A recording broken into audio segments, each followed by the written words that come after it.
There were severe drought conditions plaguing the two Virginias last fall, and we were on track for more of the same this year. But do recent rains quench the ground's thirst for enough, that is, to keep drought conditions at bay this year? Meteorologist Brandon Lawson shares the answer to that question. Good evening, Brandon.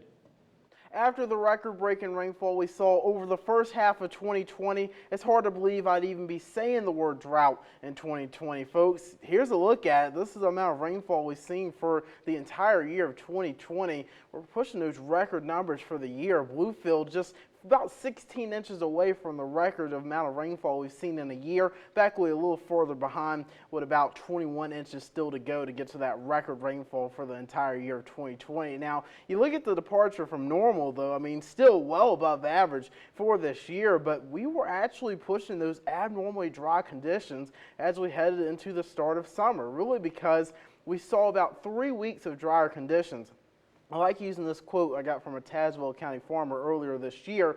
No matter all the rain we saw earlier in the year, a farmer is only 3 weeks away from its next drought. So the Mercer County Airport, to start July, the first 21 days, registered only under 1/10 of an inch of rainfall there, folks. So not much rainfall to start the month of July. Now, we had to rely on a lot of hit or miss showers and thunderstorms, and they don't really help much, mainly because they're usually heavier downpours. They don't soak into the soil quick enough, and it actually doesn't soak our soil. It causes a lot of runoff more than anything.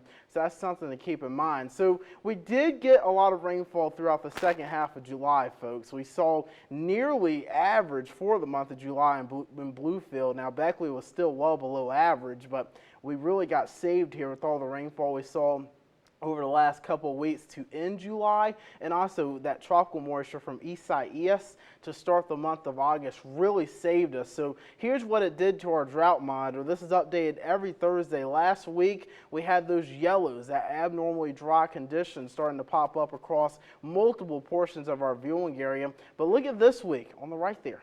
All clear, not seeing those abnormally dry conditions, and we can thank all the rainfall we saw over the last couple of weeks for that. Now, we aren't out of the neck of the woods yet. We're entering a La Nina year, so we usually see drier conditions during a La Nina year, so we'll have to continue to watch that, especially as we go towards the fall season, because a drought could still be possible throughout the rest of the year. Something to keep in mind, a farmer is only 3 weeks away from his next drought.